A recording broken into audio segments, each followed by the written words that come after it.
Hello everyone. This is Jennifer Casabar. Welcome back to my channel.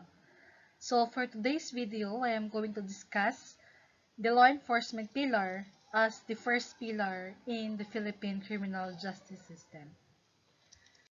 So here are the contents of our video presentation for this morning. So we have policing in the Philippines, significant dates and events, creation of Philippine National Police, nature of a policeman, statutory powers of a police, kinds of policemen, powers and functions of the PNP, neighborhood watch, the role of citizens and youth in crime prevention, arrest, search and seizure, and investigation. So let's move on to the law enforcement pillar as the prime mover of the CJS. So why it is tagged as the prime mover of CJS? Law enforcement pillar is the initiator of action. Okay? Kaya nga po sinabing system ang Philippine criminal justice system because there is a procedure. And the first procedure in that system is the law enforcement pillar. Siya ang unang magbibigay ng action bago gumalaw ang mga ibang pillars nito. Kaya tinawag siyang prime mover of CJS or the initiator of action. The law enforcement pillar is a policing body of the society or the police force which is created by our government. So this is the process of implementing the laws enacted by the legislative bodies of the national and local government for the purpose of protecting the life, rights, and properties of the people while maintaining the peace and order in the society. So we all know that the law enforcement pillar are tasked to protect life and properties, and also while they are maintaining the peace and order in our society. So they are the one who will implement all of the laws enacted by the legislative body. It is either the national or the local government. So here are the law enforcement agencies. We have the Philippine National Police. We have also the National Bureau of Investigation, which is under the Department of Justice. We have also National Police Commission, Department of Finance, Department of Foreign Affairs, Department of Environment and Natural Resources, and we also included barangay tanods, but because barangay tanods are also law enforcers in a sense that they are also implementing local ordinances. For policing in the Philippines, actually it started in the old practice of selecting able-bodied young men to patrol during the night. Okay? So una pa lang talaga, meron ng mga pulis, but their purpose is not to protect people from the assault of the criminal. Okay? But rather, it is for the protection of crops and livestock from wild animals. Okay? So, this selected able-bodied young men will patrol during the night. They will walk in the villages and they will protect the villagers and also their crops and livestock from the attack of wild animals. Okay, that is the first purpose bakit nagkaroon ng pulis sa Pilipinas. That is not really to protect people or from the assault of people, from the attack of people, but rather from the attack of wild animals to the crops and livestock of the villagers. So, we have also significant dates and events. Number one there, we have 1901, wherein General Howard Taft became as the first civil governor of the Philippines. And then we have the salient features. Number one, we have the MPD or Manila Police Department. This is organized by virtue of Act number 183 of the Philippine Commission on July 31, 1901. So we have there Captain George Curry as the first chief of police. Okay. Philippine Constabulary or the PC. which was organized by virtue of Act number 175 of the Philippine Commission on August 1901. So, the Act number 175 is an act providing for the organization and government of an insular police, better known as the Philippine Constabulary, which is considered as the first insular police of the Philippines. So take note that the Philippine Constabulary is considered as the first insular police of the Philippines. And the first chief of Philippine Constabulary is Henry T. Allen, but the first chief of police, the Filipino first chief of police is Crame. Okay.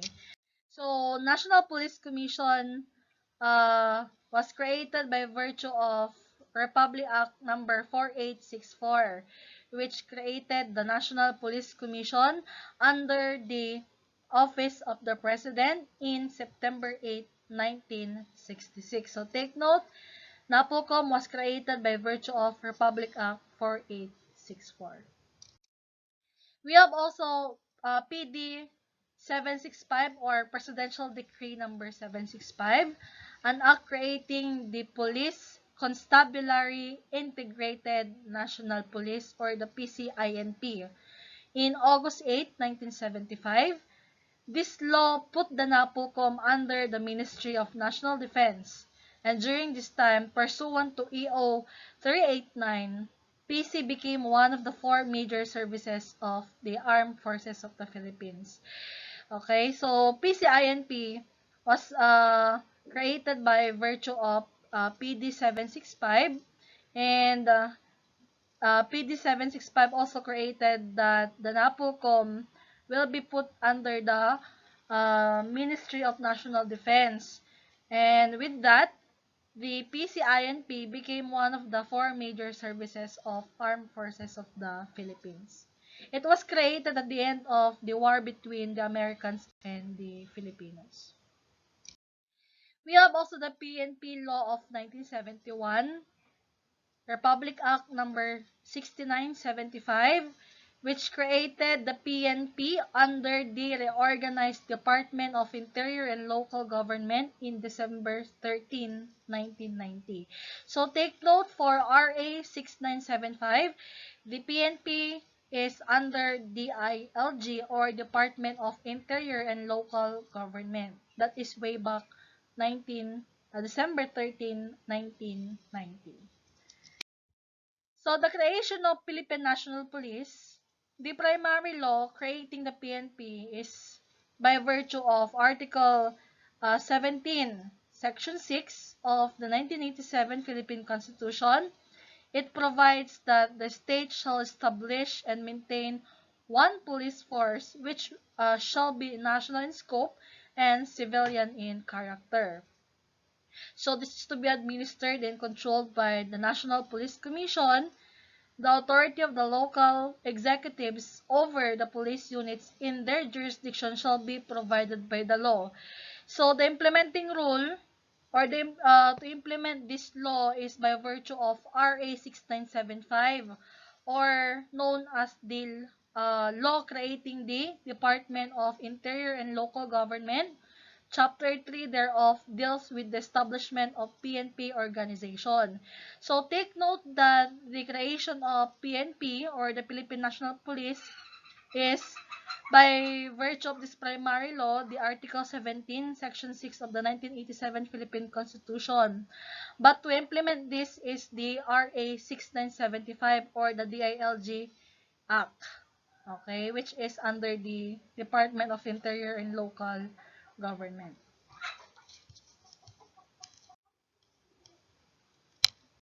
And we have also Republic Act number 8551, okay, which created the PNP Reform and Reorganized Act of 1998.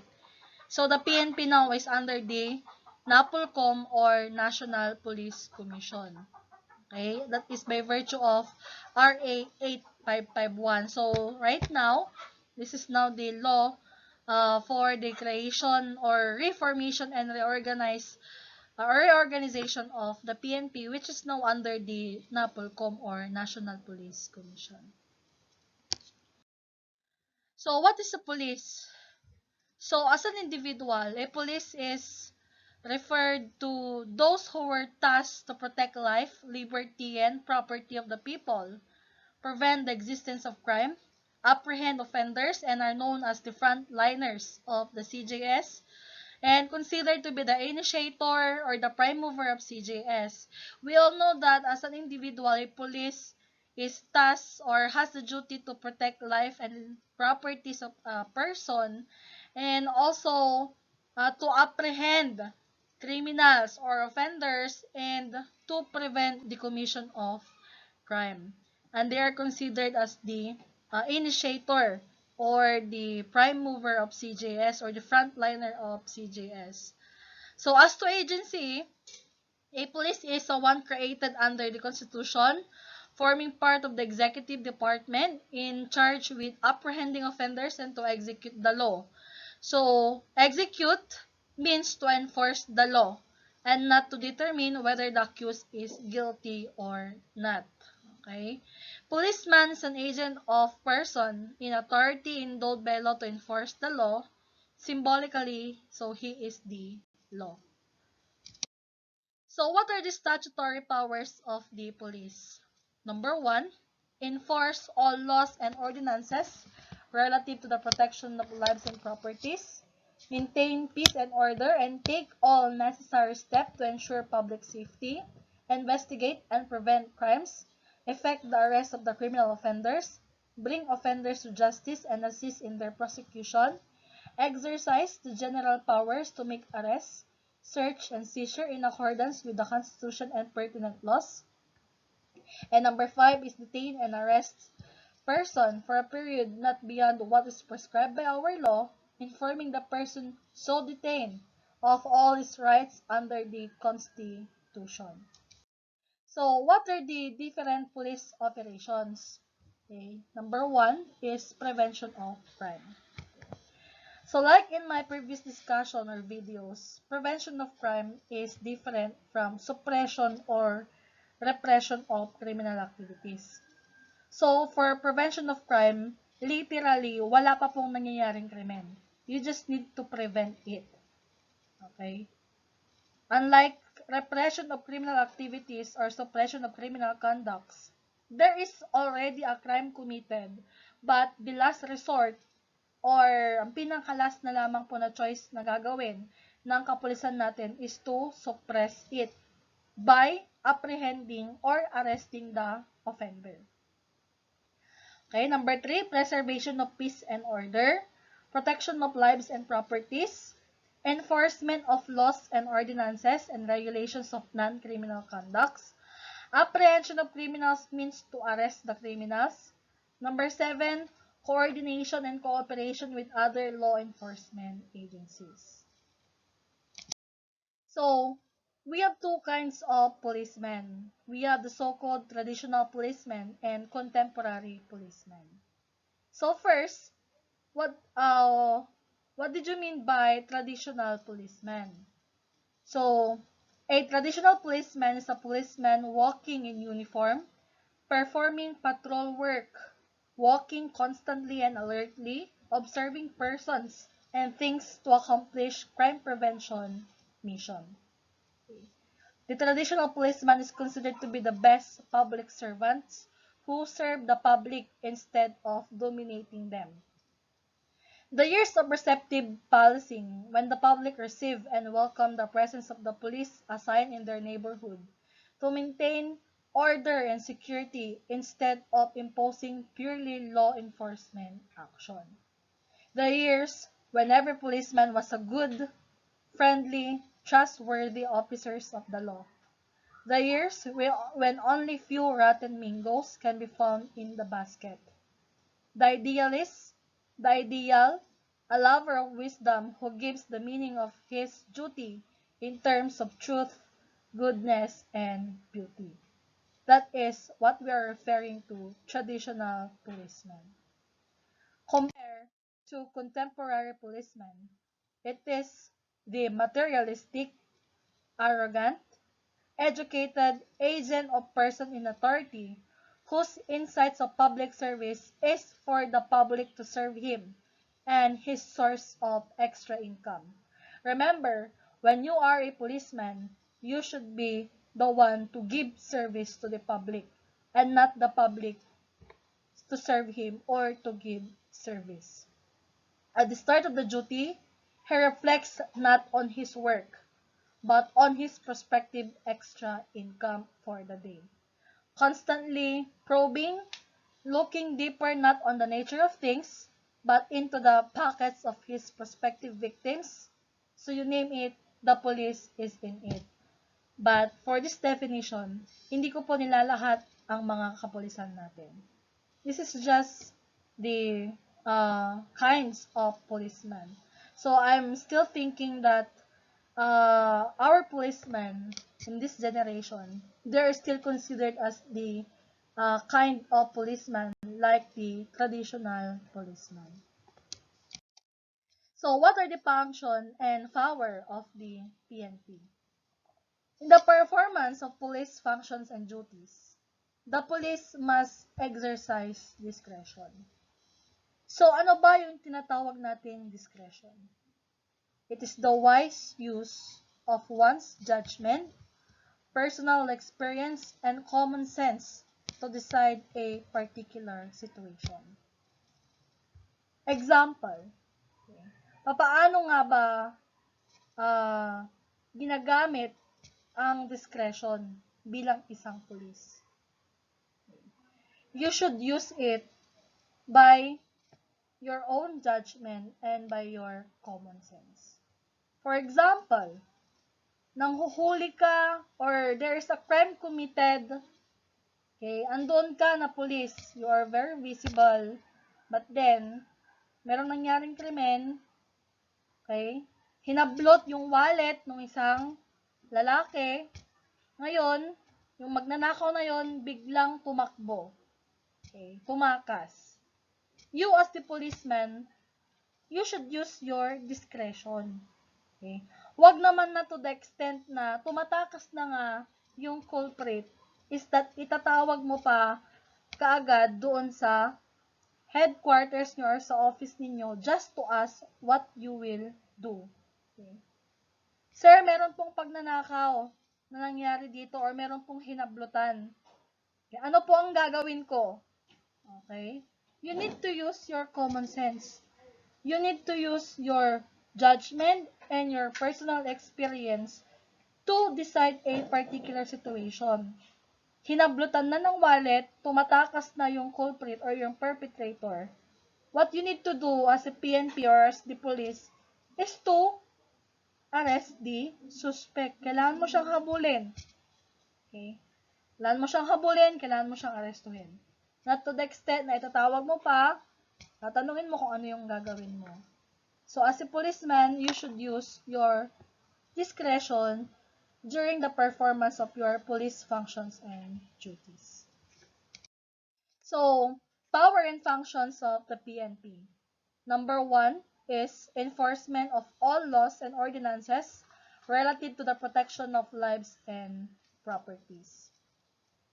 Enforcement of laws and ordinances and regulation of non-criminal conduct.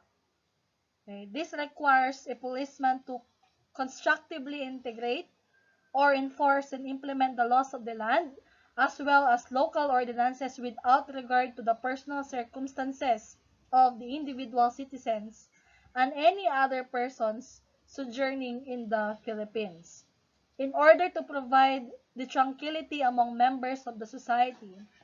Enforcing the law means apprehending the criminals after crime occurred. Okay. It is an important part in police work, but it is only one element of the law enforcement mission. Far more than confronting so-called master criminals, the police are likely to deal with crimes committed by people who are drunk, depressed, mentally ill, or simply overwhelmed by life stresses. This also includes the regulation of non-criminal conduct in order to obtain the compliance of the public through education and the dangers inherent to the disobedience of regulations, and this may be made through the use of a warning device which would inform the citizens without necessity of imposing penalty or sanctions. Service, directions, assistance to disabled motorists, funeral escorts, administration of various kinds of permits, emergency relay of blood, checking vacant residences or looking in on vulnerable adults, aiding with traffic control or road construction and emergency scenes, and many more services are provided by the local police. Patience, good communication skills, and knowledge of human psychology are the important tools of the trade. The ability to enforce the law by bringing criminal to justice rests in the large part of the willingness of the public to cooperate with the police. The foundation for that is laid on the routine interaction between the police and citizens in the course of everyday non-emergency activities. And for the protection of lives and properties, okay, this operation for the safety and convenience of the public is analogous with that of practicing physicians. Okay, magkaiba po yun. The doctors protect the life of the combating disease and promoting public health through preventive measures. But for policemen, ensures public safety by eliminating the hazards of accidents and by guarding the citizen's agent against the attack of bad elements of society. The police have the obligation to preserve the citizen's constitutional guarantee of liberty and pursuit of happiness. Safeguarding public health and morals. This involves many activities or missions peripheral to basic law enforcement and public safety, such as sanitation, search and rescue operations, licensing. Likewise, it also includes escort duties, civic actions, and many other activities related thereto. So those are the powers and function of PNP in terms of administrating or implementing all of the laws. So number 2 is to maintain peace and order and take all necessary steps to ensure public safety. Number 1 there is preservation of peace and order. This requires a peace officer to gain the sympathy of the community, so they may close ranks in combating crimes and other antisocial behavior. So the community should be informed through the proper education of their share and involvement in the maintenance of peace and order in the locality. Also, investigate and prevent crimes. Okay. Effect the arrest of criminal offenders, conduct search and seizure in accordance with the Constitution and pertinent laws, and bring offenders to justice and assist in their prosecution. So, under investigation and prevention of crime, number 1 or letter A is investigate the crime, letter B is prevention of crime, and letter C is arresting the suspect. Investigate crime. Letter A. The police officer may conduct surveillance, interview with persons knowledge to facts, directly or indirectly connected with the offense, take photographs, arrange for entrapment when feasible, search premises and persons subject to constitutional and statutory safeguards. Examine public and other available records pertaining to the persons involved and get copies of pertinent entries and others. And for letter B, prevention of crime. So when we say crime prevention is the anticipation, the recognition, and the appraisal of crime risk and initiation of some action to remove it. Crime prevention means the elimination of opportunity that exists on the part of the would-be criminal to commit an act punishable under the law. So, kailangan nating tanggalin yung opportunity doon sa mga would-be criminal or yung mga pwedeng gumawa ng crime, okay, under which would be punishable under our law. Okay? Dahil pag wala pong opportunity, hindi po niya magagawa yung krimen na yon. So, this seeks to minimize the causes of crime that requires the police to mingle with the community where criminal activities originate and breed, and where the criminalistic tendencies of individuals motivated them to indulge in antisocial behavior. And for the arrest of the suspect, okay, we have the so-called neighborhood watch. Okay. The neighborhood watch teaches the citizens techniques. Number one po dyan, teaches the citizens technique to reduce the risk of being victimized at home and in public. Okay. Ang neighborhood watch po kasi is that it has many purpose. Ang number one na po dyan is it will teach the citizens what are the techniques para po ma-reduce yung mga risk or harm na ikaw ay mabiktima kahit na ikaw man ay nasa loob ng iyong tahanan or nasa publiko. Okay, nasa labas. So, ano ba yung mga dapat mong gawin? So, letter A, be aware of our surroundings at all time. Okay, ito po yung mga techniques natin or para po ma-prevent po natin yung crime. Okay, yung neighborhood watch po yun. So, we need to be aware of our surroundings at all time. We need to be very observant.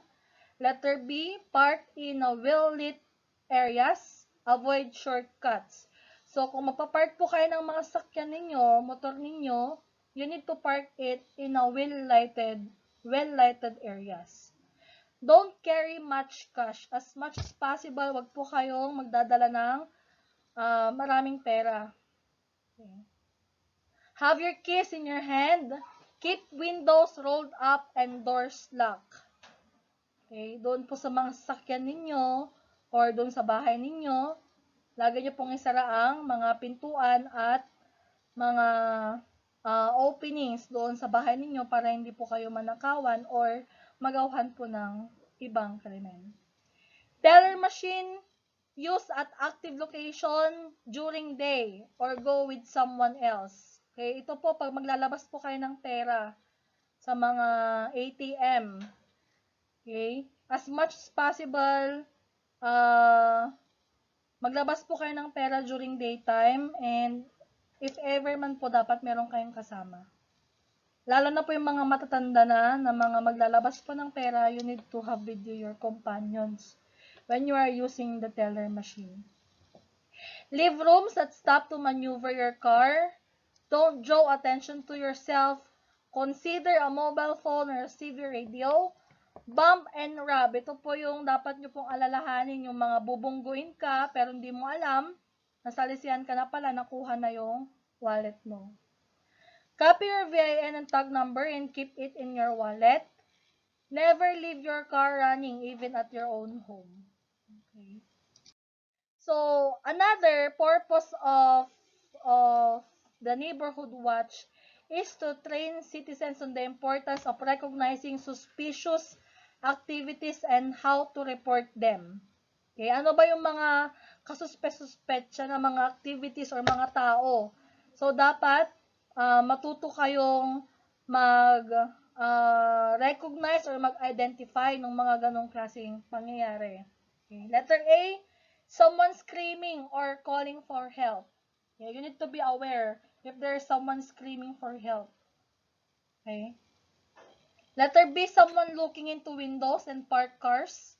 For example, nakapark yung sakyan nila sa labas and then laging tinitignan yung bahay nyo, pabalik-balik. Okay. You can report it already to the police. Unusual noises, property being taken out of houses where no one is home or out of closed businesses. For example, mayroon kayong napansin na naglalabas ng mga gamit sa loob ng bahay, knowing na yung kapitbahay mo ay nasa vacation or wala sila. Okay? Vehicles moving slowly or with no apparent destination or with lights out. Ayan po.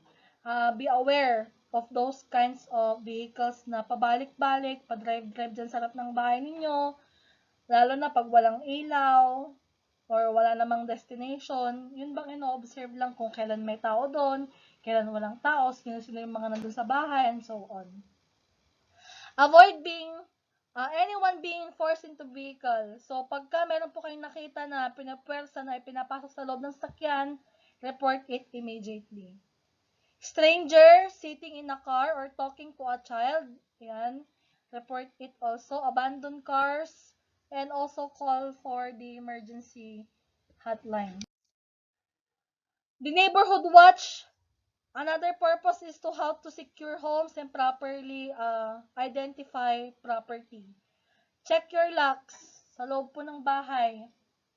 Check nyo po ang mga pintuan, mga windows, or any other openings sa loob ng bahay ninyo. Pwede pong maging ma-penetrate ng mga perpetrator. You should always check it. Secure sliding glass doors. If you have sliding glass doors, check your windows, check your doors, and also check the outside perimeters. Learn neighborhoods routines in order to identify suspicious activities. Kaya nga po, wag po kayo mag-focus lang sa sarili ninyo. Dapat din po na makita ninyo or maaral ninyo yung routine ng mga kapitbahay ninyo. Okay, hindi po ang purpose nun, hindi po para man-chismis or pakialaman po yung buhay nila. But rather, that is for your own safety and security. You should know their family or their family members. Malay mo, akala mo yung kumakatok doon or pumapasok doon na hindi pala kapamilya, at least, you can identify them and you can report it immediately kapag ka alam mong hindi siya talaga miyembro ng pamilya nila doon. Okay? Their habits, ano ba yung ginagawa nila, the cars they drive, their phone numbers at work and at home, their pets, and also medical problems that they have. Bakit po pati medical problems? Kasi if ever po, if there is an emergency from them, at least you can assist or give help. So what are the benefits of Neighborhood Watch program? Number 1, it reduces the risk of becoming a crime victim. It being better prepared to respond to a suspicious activity, provides greater access to criminal information, knowing your neighbors, reducing the fear of crime and making your neighborhoods livable, and also allowing other issues of our community to be addressed. So, letter C is arrest the suspect. Ito na po yung continuation nung kanina. Arrest of the suspect defines as the statutory power of every policeman as a means of discouraging the would-be criminal offender. The consequence of arrest and prosecution has deterrent effect intended to discourage crime or unlawful act. It also lessens repetition by causing suspects to be incarcerated, and it provides an opportunity for the reformation to those convicted. This activity is likewise included the recovery of stolen property and in order to restrain those who are accessories to the crime and those benefiting from the gain of the crime. Actually, this topic, the arrest, search, and seizure is to be discussed in a separate videos, which will be posted in my Google channel or in my YouTube channel. Okay, and I will send also the link for the discussion of arrest, search, and seizure. But for the continuation of that, okay, here, if a person has already been arrested, what are his or her rights? Okay. If already arrested, meron po bang mga karapatan yung tao na yon? Of course, meron po. So, number 1 is to remain silent and to be assisted by the competent and independent lawyer of his or her own choice in any interrogation. Okay. Meron po siyang karapatang manahimik because everything that he will say will be used against him or her in any court of the law. He must be assisted by his lawyer. Kung meron man siyang independent lawyer, dapat po i-assist po siya. And pag wala naman po, the government will be the one to provide a lawyer for him. Letter B, not to be subjected to torture, manhandling, intimidation, deceit, promises, or reward of leniency, or of any means, like drugs or hypnosis, that vitiate or weaken his or her free will. So, take note po, hindi po dapat saktan or takutin or intimidate yung mga taong inaaresto ninyo just to weaken his or her free will. Letter C, to be brought before a court as soon as possible but not later than. So ito po, meron po tayong tinatawag na reglementary period. Ito po yung dapat na sinusunod ng mga kapulisan natin, that a person arrested should be brought to a court as soon as possible but not later than to 12 hours, 18 hours, and 36 hours. So, ano pong ibig sabihin yan? Yung reglementary period po na yan ay dapat pong sundin ng kapulisan natin para hindi rin po sila maging liable for arbitrary detention. Okay? 12 hours, that is for light offenses. So, 18 hours is for less grave offenses and 36 hours are for grave offenses. So, to make a formal complaint, if he or she has been denied counsel, forced to confess or manhandled, for tortured or intimidated, meron po siyang karapatan na mag-complain kung siya po ay hindi po binigyan ng abogado, kung siya po ay pinilit na umamin, kung siya po ay tinorture, intimidate, or tinakot. Karapatan po niya yon. Letter B, to make or to be released on reasonable bail, meron po siyang karapatang magpiyansa. Unless he or she has been charged with a crime punishable by death and evidence of his or her guilt is strong. Take note, bail is a matter of right, but as an exemption, if the crime or if the charge is punishable by death or reclusion perpetua, and if the evidence of guilt is really strong, then hindi po siya pwedeng magpiyansa. Letter C, if the arrest is through a warrant, the person arrested has the right to be informed of the cause of his or her arrest and be allowed to see, read, and examine the warrant of arrest. So, pag siya po yung na-aresto, meron po siyang karapatan na malaman ano po yung cause o yung dahilan bakit nga po ba talaga siya ina-aresto. Meron din po siyang karapatan na makita at i-examine ang validity ng warrant of arrest. Ito naman po, does a person under detention possess rights? So, ibig sabihin po niyan, yun po bang taong mga nakadetain or nakakulong? Okay, meron po bang mga karapatan? Yes, meron po siyang mga karapatan. So, ano po ba yun? Letter A is to be treated as a human being.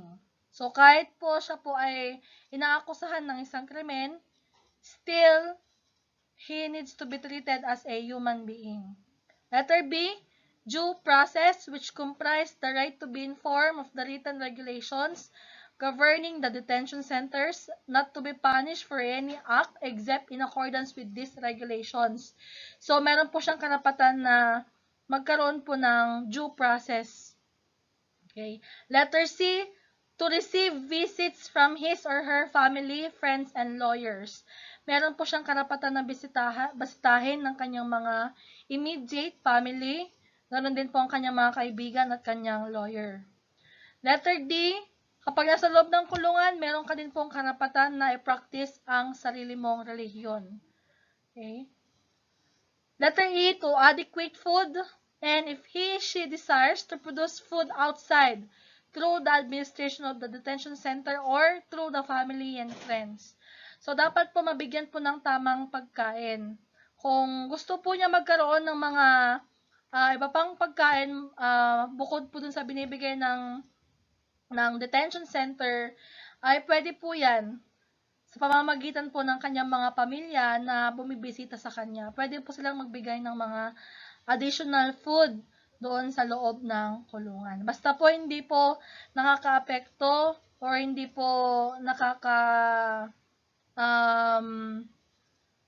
doon po sa rules ng kulungan, yung mga po pinagpabawal na mga pagkain na pwede pong ipasok sa loob ng kulungan. Kagaya po ng mga dilata. So, kailangan po nilang lagay po yun sa mga plastic containers. Next, to wear his or her own clothing unless he or she has none. In which case, the detention administration shall supply it, but such clothing must be different from that supplied to convicts. So, pwede po siyang magsuot ng kanyang sariling damit, pero kung wala, okay, the detention center or administration will be the one to supply it. Pero po, iba po yung damit nun sa mga convicted person, yung mga nahatulan na. So, magkaiba po sila ng damit. 2 helpful accommodations with sufficient light and ventilation and adequate sanitary and bathing facilities. So, dapat po, karapatan din po niya na magkaroon ng helpful accommodation. So, malinis na pag-i-stayhan na kulungan, okay, na meron pong tamang pailaw at ventilation or electric fan or any adequate na sanitary or bathing facilities. Okay, mga CR, mga tulugan, yung kanilang ilaw, yung kanilang ventilation, dapat po tama po yung lahat. And also, to a separate bed with a sufficient beddings. Dapat po meron po siyang separate na bed at beddings, kagaya po ng unan, kumot, and so on. To at least 1 hour daily outdoor exercise. Not to be complied to work unless he or she wishes to. To competent medical and dental service and to be treated by his or her own doctor or dentist if there is a reasonable need for it and if he or she or his family and friends will pay for it. So, meron po siyang karapatan na bigyan ng medical and dental service. Or kung meron man siyang mga special treatment na kailangan na gawin sa kanyang health, pwede pong mag-treat sa kanyang sariling doktor. Basta po, yun po ay i-cater po ng bayad ng kanyang family or ng kanyang friends. To be furnished with or to procure reading and writing materials. So, pwede po yun, mga writing or reading materials sa loob ng kulungan. To be kept separate from convict serving sentence. Magkaiba po ang kulungan ng mga nag-serve ng sentence at yung mga nag-undergo pa lang po ng hearings or yung mga convicted na po. And also, to have a speedy and impartial public trial. Of course naman po, dapat po, mabilis po ang pagbibigay po dapat ng procedures or judicial proceedings because that is her right to impartial, speedy public trial. So, yan po yung karapatan ng tao kapag siya po ay under detention or kapag siya po ay nakulong. Okay. So, what are the rights of an accused at the trial? So, ano naman po yung kanyang mga karapatan sa pag nagkaroon na po ng trial or hearings or mga judicial proceedings? So, in all criminal prosecution, the accused shall have the following rights during trial. Letter A, to be presumed innocent until the contrary is proved beyond reasonable doubt. Ito po, take note. You should treat or presume him or her as an innocent hanggat hindi pa po napapatunayan na siya po ay guilty. So, ibig sabihin, kahit 10 years ka nang nasa loob ng kulungan, kahit 12 years, 15 years, or any years pa yan, katagal dun sa loob ng kulungan, pero wala ka pa rin pong final judgment, hindi pa rin po napapatunayan na ikaw nga talaga ang may sala, still, you are presumed as innocent person. That is your rights. To be presumed innocent until proven guilty. Letter B, to be told what he or she is being charged with and what acts he or she has committed. So, kailangan po niyang ma-inform kung ano ba talaga yung sinacharge sa kanyang kaso. To be assisted by a competent and independent counsel of his or her own choice. So, yan, kapag meron ka pong sariling abogado, pwede po yun. But if you cannot provide one, the government will provide one. Not to be compelled to be a witness against himself or herself. So, meron ka pong karapatan na, yun nga po, to be remain silent. So, hindi ka po pwedeng pilitin na mag-witness against sa self mo. To confront the witness against him or her, to have compulsory process issued to secure the attendance of witness and the production of evidence on his or her behalf, to have a full opportunity to present his or her defense, not to be placed twice in jeopardy for the same offense, not to be sentenced to pay an excessive fine, nor to suffer cruel or inhumane punishment. So, dapat po, nakabase lamang po ang pagbibigyan ng punishment or yung fine base po sa kanyang nakumit na crime. Bawal pong bigyan ng excessive or sobra. To have the right to appeal in all cases allowed and not in manner prescribed by the law. Meron po siyang karapatang umapila pag nagkaroon man po ng final judgment yung kanyang kaso. Okay, so let's move on now to investigation, which is the last part of our chapter 2. So, what did you mean by investigation? So, etymology shows that the term investigation came from the Latin word vestigare, which means, or vestigare, which means to track or trace or probe, to observe or study closely, and to inquire into something systematically, to search for truthful information. So, the word investigation, we all know that investigation is one of the functions of the police or the PNP.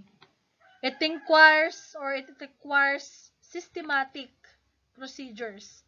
So, there are different steps to come up systematically wherein you need to search for truthful information relating to the crime or what you have been investigating.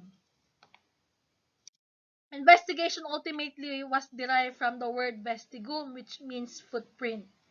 In the simplest connotation, investigate means to take a look and see what happened.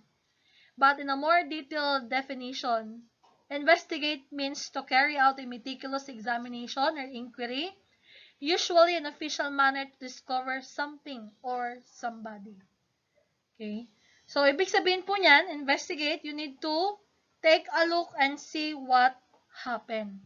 You need to trace, you need to track or probe what happened. Okay? And so that you will come up with a good solution to your investigation. Criminal investigation defined as the process of seeking all facts associated with a crime to determine the truth, what happened, and who is responsible for the criminal incident.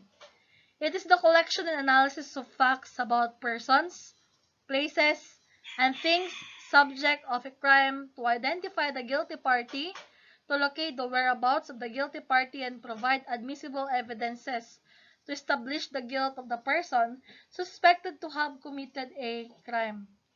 So, criminal investigation is the collection of facts and information. Okay? Because the purpose of investigating a crime is to identify kung sino po yung gumawa ng krimen. But not only that, but also to locate his or her whereabouts kung nasaan po siya, at ganun din po yung pagpo-provide po ng evidence para po mapatunayan natin ang kanyang pagiging guilty sa offense na yon. So, the threefold aim of criminal investigation is to identify the guilty party. So, kailangan mong malaman kung sino yung nag-commit ng crime. Ngayon, pagka na-identify mo na, nalaman mo na kung sino yan, you need now to apprehend the guilty party. So, apprehend means to arrest the guilty party. And number 3 is to provide evidence para mapatunayan mo ang kanyang guilt. Okay? To identify the guilty party, to apprehend the guilty party, and to provide evidence of his guilt. We have also tools of criminal investigation. So, letter A, information. Letter B, interview. And letter C is interrogation. So, we will move on first to information. We all know that information is a general term referring to the knowledge acquired by the criminal investigators from various sources. The aggregation of news, circumstances, situations, media reports, and intelligence summary. It's the key tool in criminal investigation.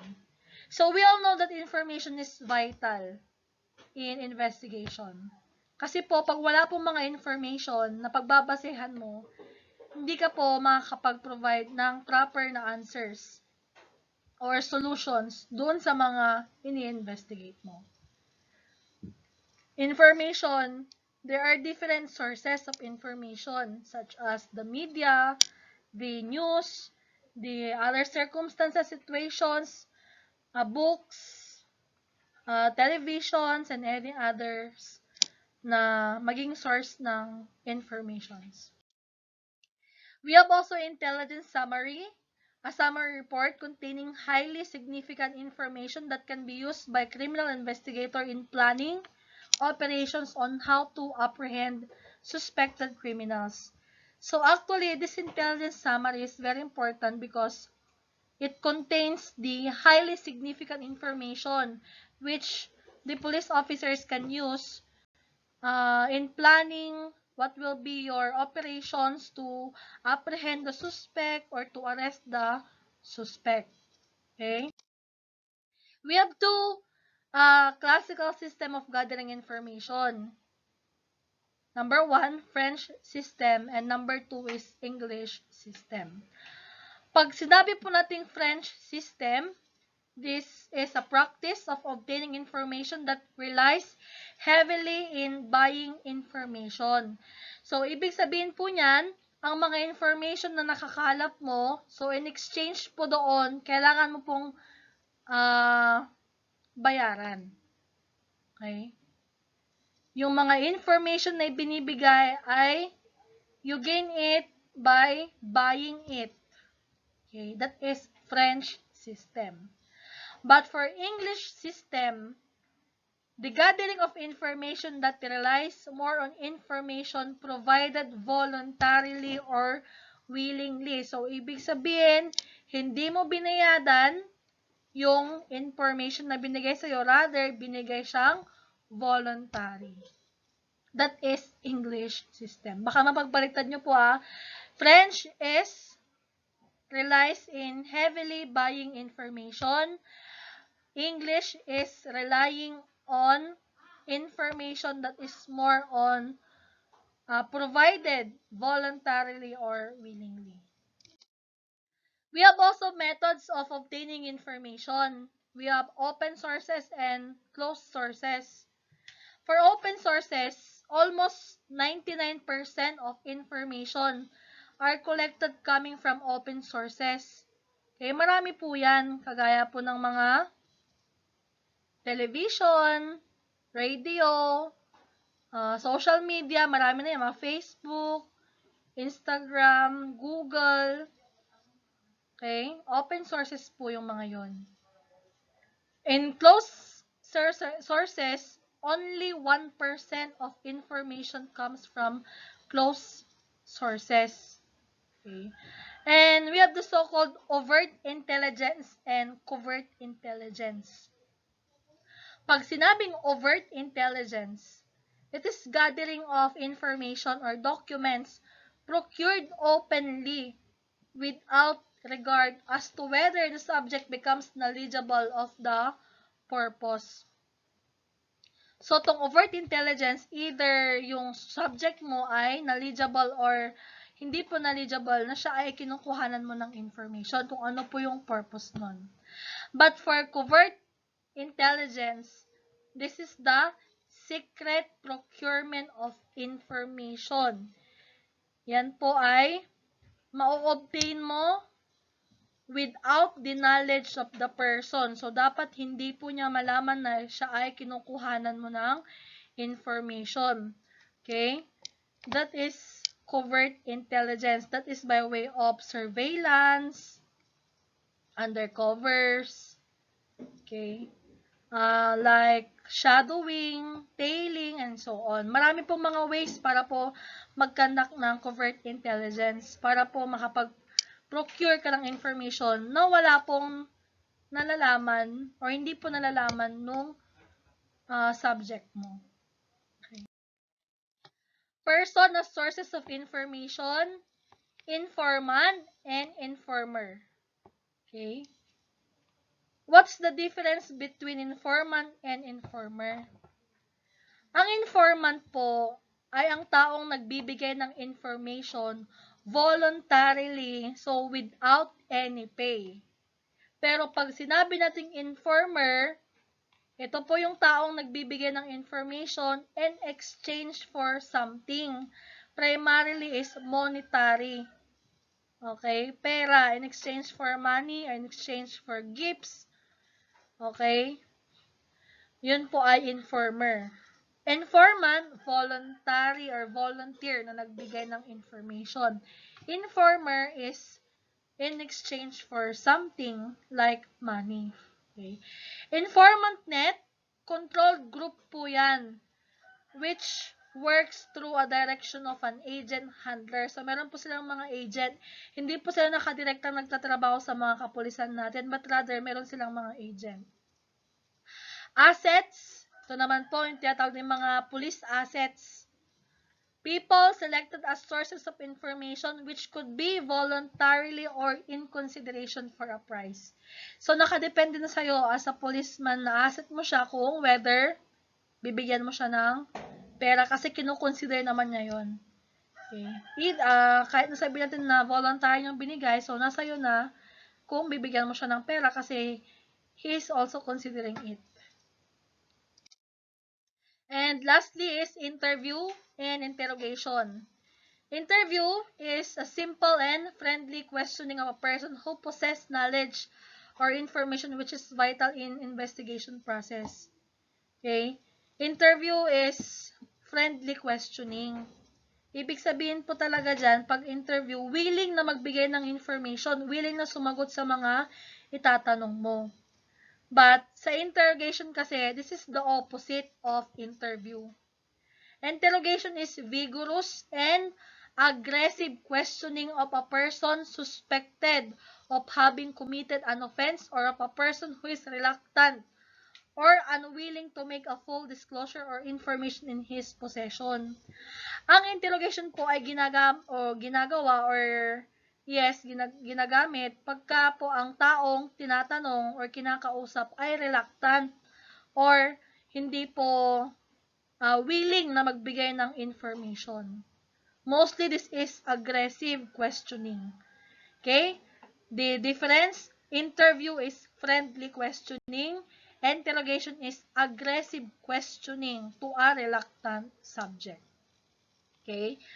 So, that ends our discussion for this video. So, yung arrest, search, and seizure po is to be viewed on other videos po because I have separate videos for search, arrest, search, and seizure. So, please be updated for more videos. So, again, this is Jennifer Casabar. And please click the subscribe button. Thank you and have a good day.